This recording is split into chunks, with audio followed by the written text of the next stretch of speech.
principalmente para as doenças do coração, qualidade de vida. Nosso entrevistado, médico cardiologista, José Trotti Neto, é com ele que eu converso agora aqui no CBN Saúde. Doutor José, bom dia. Bom dia, Gilson. Tudo bem? Bom dia, pessoal da CBN. Tudo bem, doutor. Aquela questão fundamental, a gente sabe que esse período que a gente viveu de pandemia, essa situação que a gente tem de saúde agora, mais tenso do que nunca, a prevenção é a melhor saída, sempre foi. E se fala de problemas cardíacos, por exemplo, mais ainda. O ser humano tem que se cuidar, as pessoas têm que pensar que não pode esperar o mal acontecer para agir, tem que agir antes que ele aconteça e para que ele não aconteça?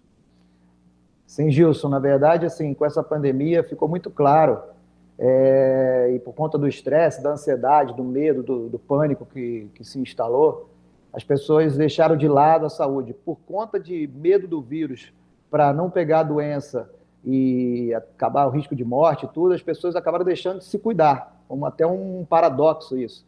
Então, a atividade física diminuiu aí absurdamente, a alimentação piorou muito, a quantidade de açúcar, carboidrato aumentou muito na dieta, comer fora de hora, e o próprio estresse, ele desequilibra o organismo inteiro. Então, a questão da saúde piorou muito consequentemente, aumentou o risco de doenças cardiovasculares, aumentou a obesidade, diabetes, hipertensão, aumentando o risco de um infarto, de um acidente vascular cerebral lá na frente. Uhum. E o senhor colocou de duas coisas importantes, doutor. Vou juntar duas coisas. Primeiro, alimentação. Pandemia, o pessoal se alimentou mal. Quer não, todo mundo subiu um pouquinho acima do peso, né? Falo por mim e calculo que é uma coisa que muita gente viveu também. E tem aquela questão de agora as pessoas poderem sair para fazer exercícios, voltar aos exercícios. Tem gente que suspendeu, por exemplo, academia, fazer algum tipo de esporte, suspendeu. As pessoas voltar à atividade física. A gente tem que fazer uma volta para uma alimentação saudável e exercício. Como é que a gente pode fazer isso? A importância da atividade física e da boa alimentação no cuidado da saúde. Ô Gilson, na verdade, isso é um cuidado que a gente tem que ter desde sempre, né? A saúde é a nossa prioridade.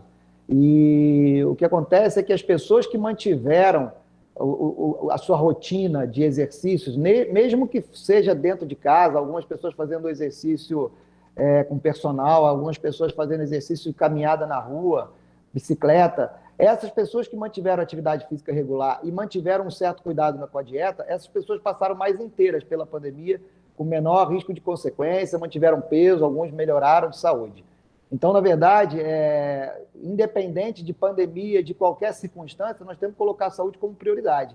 Agora, nessa questão que agora a situação está mais calma, com certeza já tem que voltar. As pessoas que estão com medo ainda, a situação está mais controlada, graças a Deus, a pandemia está mais controlada, as contaminações estão menores, os hospitais diminuíram as suas lotações. Então, já dá para você voltar devagar, gradativamente, às suas rotinas normais, principalmente quando se refere à atividade física e controle da dieta, né? Doutor, eu tenho a participação de um ouvinte aqui, o Maicon Alves. Ele pergunta o seguinte para o senhor. Ele sempre ouviu dizer sobre suplementação de magnésio, que faz bem para o coração. A pergunta primeira que ele faz para o senhor é essa. Isso é verdade? E nesse contexto, né, além de manter o índice de pH, glicêmico, exercícios físicos dentro de uma rotina, qual dica que o senhor dá para ajudar na saúde do coração? Tem algum suplemento, um alimento importante que a gente deveria priorizar? Com certeza. O magnésio é um mineral essencial e, infelizmente, a nossa dieta é muito pobre em magnésio. O nosso solo é muito exaurido, é muito pobre em magnésio. Então, a suplementação de magnésio se faz necessária também continuamente. E ele é importante não só para o coração, ele tem atividades antihipertensiva, antiarrítmica, ele é um potente antiarrítmico, ele protege as pessoas que têm problema de coração inchado, cardiopatia dilatada, ele ajuda a melhorar a contratilidade, ajuda a melhorar o perfil glicêmico também. O magnésio é importantíssimo para o cérebro, na questão da cognição, da concentração, previne Alzheimer, previne AVC, importante para a tireoide, importante para os ossos. Então, o magnésio é um mineral essencial para o corpo inteiro, inclusive, principalmente para o coração. E para o coração especificamente, existem vários suplementos, né? Então, por exemplo, a própria vitamina D, que a gente também negligencia muito a questão de exposição ao sol, e nesse período de pandemia as pessoas pararam de pegar sol, infelizmente, e já pegava pouco, passou a pegar menos ainda, então as pessoas estão com uma deficiência de vitamina D absurda. Por outro lado, as pessoas suplementaram mais a vitamina D, então meio compensou isso aí. Mas não só a vitamina D para o coração, mas o ômega 3 também é um mineral, é uma substância, é uma gordura essencial para o coração. Aí tem vários outros, coenzima Q10, a astaxantina, a L-carnitina. Existem vários suplementos que muitas vezes estão pobres nos alimentos e que você pode suplementar e otimizar a nutrição celular, a nutrição a nível da tua célula, diminuindo o estresse oxidativo, que é o quê?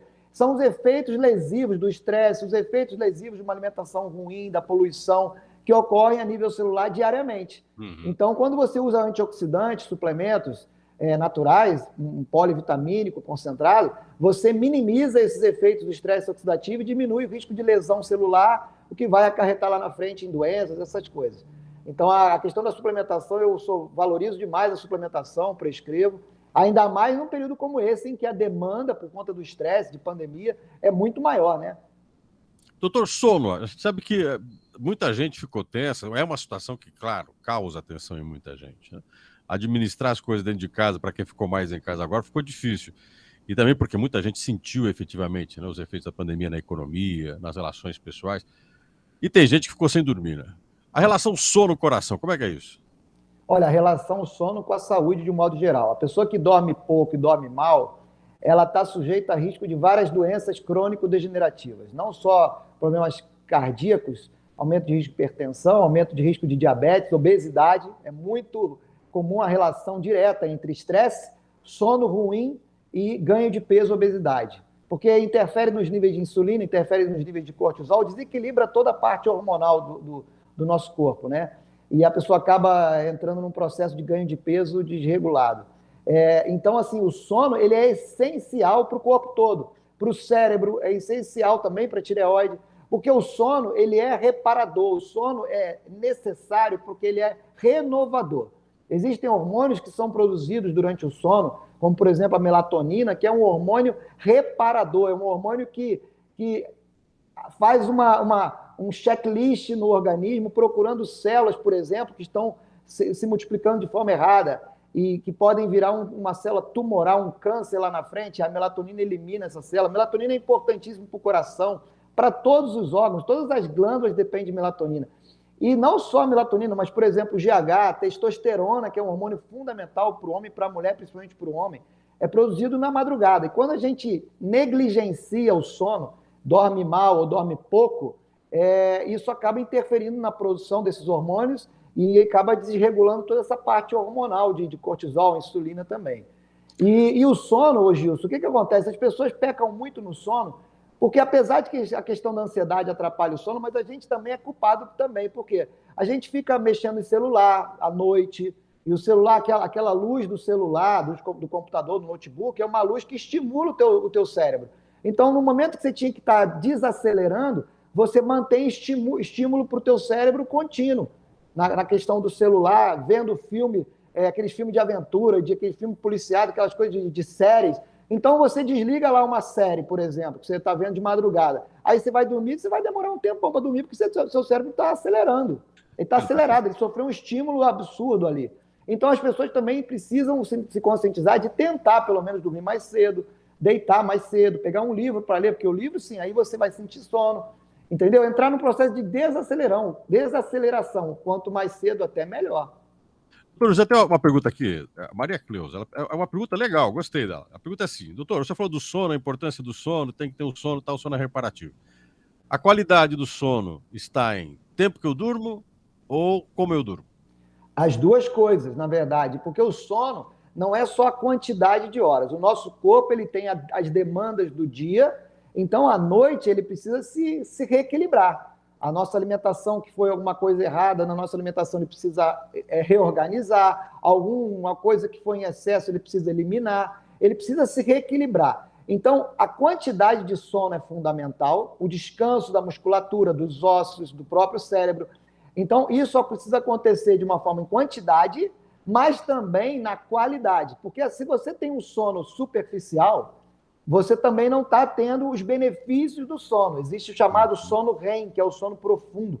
Você precisa atingir o sono profundo, que é aquele sono que você sonha. Esse é o sono reparador, esse é o sono que vai trazer benefício para o teu organismo para você acordar inteiro, renovado, com aquela sensação de que dormiu o sono dos justos. E aí sim você vai estar compensando o que foi desequilibrado no dia anterior e tentando manter um certo equilíbrio aí. Doutor, para fechar nossa conversa, estamos aí com o nosso tempo bem apertado, mas vamos lá, a espiritualidade, a gente quer queira, quer não, claro que cada um tem suas crenças, seus valores, né? A gente precisa resgatar valores e ter valores mais elevados, isso ajuda um pouco na saúde do corpo? Com certeza, Gilson, isso ficou muito claro nesse período da pandemia. As pessoas que tinham um nível de espiritualidade mais fortalecido, buscaram a Deus, estão mais conectados nessa questão de espiritualidade. Eu não estou nem falando de questão de religião, de bandeira religiosa, de igreja, de nada disso. Estou falando de espiritualidade com Deus. Essas pessoas que estavam mais conectadas, que estavam lendo a Bíblia, que estavam buscando se fortalecer espiritualmente, elas passaram muito mais inteiras, estão passando muito mais inteira por essa situação tão crítica que é a pandemia, essa questão do medo da morte. Então, quando a pessoa tem essa questão da espiritualidade fortalecida, você consegue, por mais que você esteja preocupado, assustado com tudo que está acontecendo, você consegue passar de uma forma mais inteira, você não sofre tanta alteração química e orgânica no teu organismo. E isso já foi comprovado cientificamente, que as pessoas que têm um nível de espiritualidade mais conectado com Deus, elas adoecem menos, desenvolvem menos câncer, menos doenças cardiovasculares, etc. Doutor José, muito obrigado por essa conversa com a gente aqui no CBN Saúde. Agradeço, obrigado pela oportunidade, um abraço aí para os teus ouvintes. Eu conversei com o médico cardiologista José Trotti Neto, falando sobre as prevenções que a gente tem que ter com a saúde de uma forma geral, focado na questão cardíaca, mas na saúde. O José aponta vários elementos importantes, né? Desde proteínas, também exercício, alimentação e sono. E o que ele fechou agora, falando sobre espiritualidade. Pessoas com espiritualidade, com valores mais elevados, ficam menos doentes. 11h29.